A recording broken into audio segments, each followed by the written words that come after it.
బుల్టెన్లో మరో బ్రేకింగ్ చూస్తున్నాం. హైదరాబాద్ వేదికగా మిస్ వరల్డ్ 2025 పోటీలు జరుగుతున్న విషయం తెలిసిందే. ఈ పోటీల కోసం హైదరాబాద్కి వచ్చిన ప్రపంచ సుందరమణులు నగరంలోని పలు ప్రముఖ పర్యాటక ప్రదేశాలను సందర్శిస్తున్నారు. మొత్తం ప్రపంచంలోని 109 దేశాల నుంచి వచ్చిన సుందరమణులు నగరంలోని చారిత్రాత్మక ప్రదేశమైన చార్మినార్ వద్ద హెరిటేజ్ వాక్లో పాల్గొననున్నారు. ఈ కార్యక్రమం కోసం 4 ప్రత్యేక బస్సుల్లో చార్మినార్ వద్దకు సుందరమణులు చేరుకోనున్నారు. అలా చేరుకున్న వారికి పాత బస్తీ ఏరియా ప్రసిద్ధ మార్ఫా వాయిద్యాలతో ఘనంగా స్వాగతం పలికే ఏర్పాట్లు కూడా చేశారు. ఇక తర్వాత చార్మినార్ వద్ద ప్రత్యేక ఫోటోషూట్ను కూడా నిర్వహించబోతున్నారు. అంతేకాక చార్మినార్ సమీపంలోని చుడీ బజార్లో ఎంపిక చేసిన 9 ప్రముఖ దుకాణాల్లో ఈ సుందరిమణులు షాపింగ్ చేయబోతున్నారు.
ఇటుగా హైదరాబాద్ వేదికగా మిస్ వరల్డ్ 2025 పోటీలు జరుగుతున్న విషయం తెలిసిందే. ఈ పోటీల కోసం హైదరాబాద్కు వచ్చిన ప్రపంచ సుందరిమణులు నగరంలోని పలు ప్రముఖ పర్యాటక ప్రదేశాలు సందర్శిస్తున్నారు. అందులో భాగంగా ఈరోజు చార్మినార్ సందర్శిస్తున్నారు. ఇదిపై మరింత సమాచారం మా ప్రతినిధి రమేష్ అందిస్తారు. రమేష్, చెప్పండి, ఎన్ని గంటలకి ఒక పర్యటన ఉండబోతుంది? సో చుట్టుపక్కల ఏ విధంగా భద్రతను ఏర్పాటు చేశారు?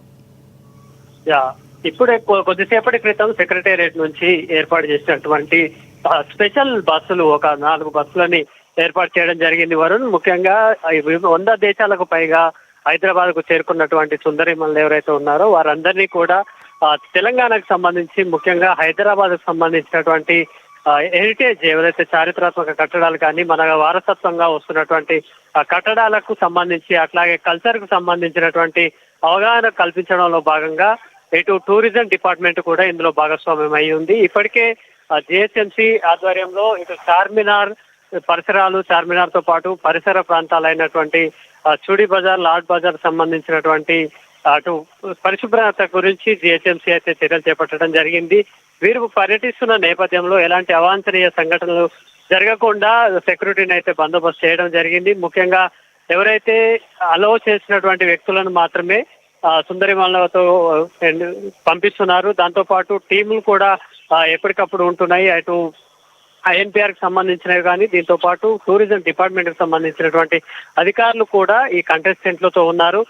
ఈ రోజు చార్మినార్ వద్ద వాక్ నిర్వహిస్తారు వీళ్ళంతా కూడా. దాంతో పాటు ఎక్కడైతే బ్యాంగిల్స్ తయారయ్యేటువంటి బ్యాంగిల్స్ ఏ విధంగా తయారవుతాయి మన దగ్గర అనేది కూడా వాళ్ళకి సూచించనున్నారు. దీంతో పాటు వారు షాపింగ్ చేసేందుకు కూడా ఒక 6 షాపులను ఎంపిక చేయడం జరిగింది అధికారులు. 6 షాపుల్లో కూడా వారికి నచ్చినటువంటి గాజులు కానీ, తర్వాత ఇతరత్ర లేడీస్ కు సంబంధించిన వస్తువులని వాళ్ళు కొనుగోలు చేసుకోవచ్చు. అయితే ఏదైతే చారిత్రాత్మకమైనటువంటి చార్మినార్ పరిసర ప్రాంతాల్లో ఉన్నటువంటి గాజులు, ముత్యాల హారాలకు హైదరాబాద్ చాలా ఫేమస్. ఇది ప్రపంచ దేశాలకు ఇది తెలియజెప్పాలనే ఉద్దేశంతో మన కల్చర్ కు సంబంధించి కానీ, హెరిటేజ్ కు సంబంధించినటువంటి అంశాలపై ప్రపంచ దేశాలకు మెసేజ్ చేయడము, విధంగా టూరిజాన్ని, తెలంగాణ టూరిజాన్ని డెవలప్ చేయడం కాన్సెప్ట్ లో భాగంగా ఈ ఈవెంట్ కు సంబంధించి గ్రాండ్ ఫినాలేకి ముందు ఈ కంటెస్టెంట్లకు సంబంధించి ఏదైతే మిస్ వరల్డ్ పోటీలకు సంబంధించినటువంటి కంటెస్టెంట్ ని రాష్ట్ర వ్యాప్తంగా కూడా పర్యటనలు షెడ్యూల్ చేయడం జరిగింది ప్రభుత్వం. ఈ రోజు అందులో భాగంగానే చార్మినార్ దగ్గర వాక్ చేయబోతున్నారు. దాంతో పాటు అక్కడ ఉన్నటువంటి ముత్యాల ఆహారాలకు సంబంధించి బిజినెస్ సంబంధించి కానీ, అట్లాగే గాజులకు సంబంధించి కానీ వాళ్ళు కొనుగోలు చేయడము, అట్లాగే వాటిని చూడడం కూడా జరుగుతుంది. ఆ తర్వాత ఏదైతే హిస్టారికల్ ప్లేసెస్, మన పాలనకు సంబంధించినటువంటి కల్చర్ హెరిటేజ్ సంబంధించినటువంటి చౌమల్లా ప్యాలెస్ కూడా ఈ సుందరిమణులను తీసుకెళ్లనున్నారు వారు. Right, thank you Ramesh for the updates.